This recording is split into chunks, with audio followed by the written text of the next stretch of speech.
Good day, everyone. Welcome to Mother Lourdes Learning School LMS.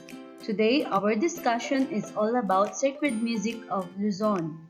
But before we proceed to our new lesson, I would like to ask you some questions about Lenten season. First, what is sacred music for you? Why do Filipinos celebrate Lenten season? And how does Philippine sacred music form and reflect history and culture? For over 3 centuries, Spanish music influenced the liturgical and devotional music of the Philippines, particularly in the lowlands of Luzon. The effects of these influences affected the different religious practices of the Filipino people. The locals maintain cultural traditions through the Hispanic-influenced music that varies according to the places or town. Sacred music is a religious music performed or composed for religious use or through religious influence.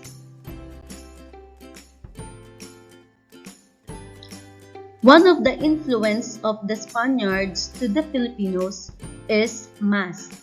The liturgy of the Eucharist, especially in accordance with the traditional Latin rite or religious ceremony. Mass liturgical music originated as a part of religious ceremony.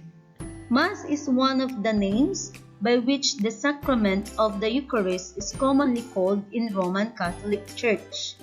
There are different parts of liturgical Mass.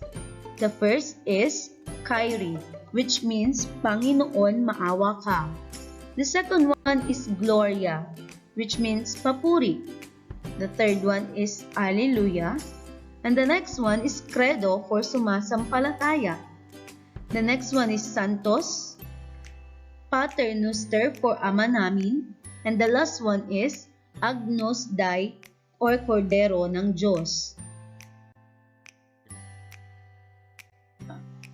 Pastores. It is a Christmas song performed in honor of the child Jesus. During Advent, at the start of the liturgical year, Tagalog carolers go singing from house to house through town streets. This practice was called Pastores in Bicol. Young adults practice this during Christmas time singing for alms. Moro Moro portrays the battle between the Christians and Muslims. Moro Moro dance is the earliest form of theater performing in the Philippines starting in 1650. It usually shows the struggles between Christians and non-Christians. Pabasang Pasyon. It is a verse narrative on the life and sufferings of Jesus Christ. It is the chanting of the Passion.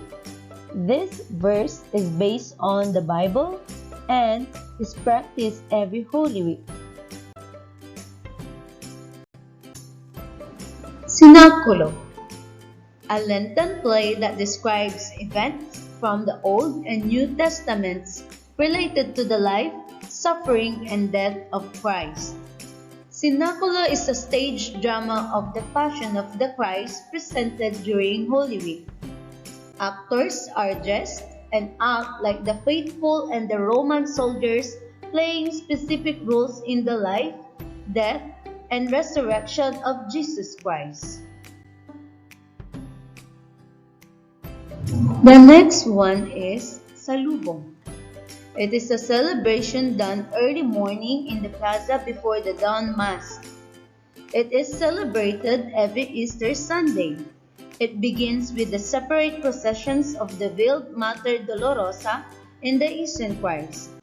The processions would wind up in the churchyard where the meeting of the Virgin Mary and Christ is dramatized.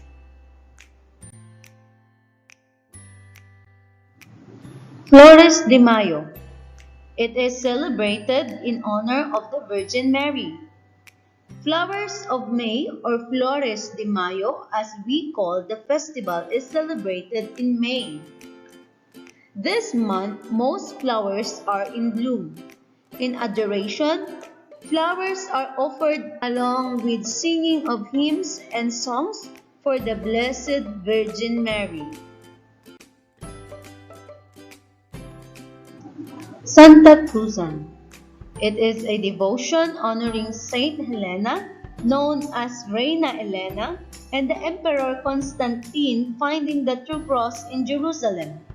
Santa Cruzan is a procession of characters included in the search for the Santa Cruz or Holy Cross. It is highlighted with Queen Helena, escorted by son Emperor Constantine, finding the true cross of Jesus Christ. Titles are young chorus boy, soprano who are trained and sustained by important parishes such as the Las Piñas and Santo Domingo churches. The word tiple in Spanish means the soprano voice of the boy. The group was eventually maintained to sing for annual celebration feast of Our Lady of the Most Holy Rosary of La Naval de Manila held in October.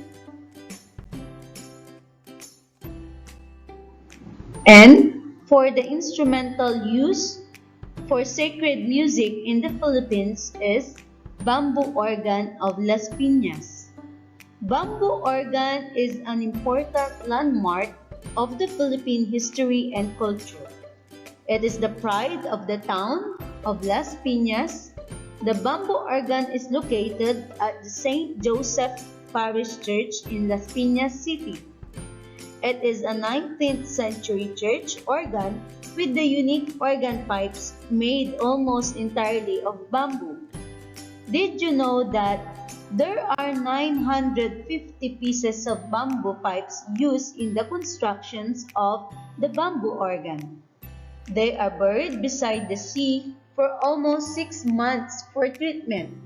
This is done to protect durability.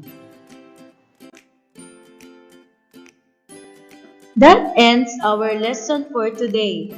I hope you learned something new and I hope you enjoy our discussion. Stay safe and have a great day. Goodbye!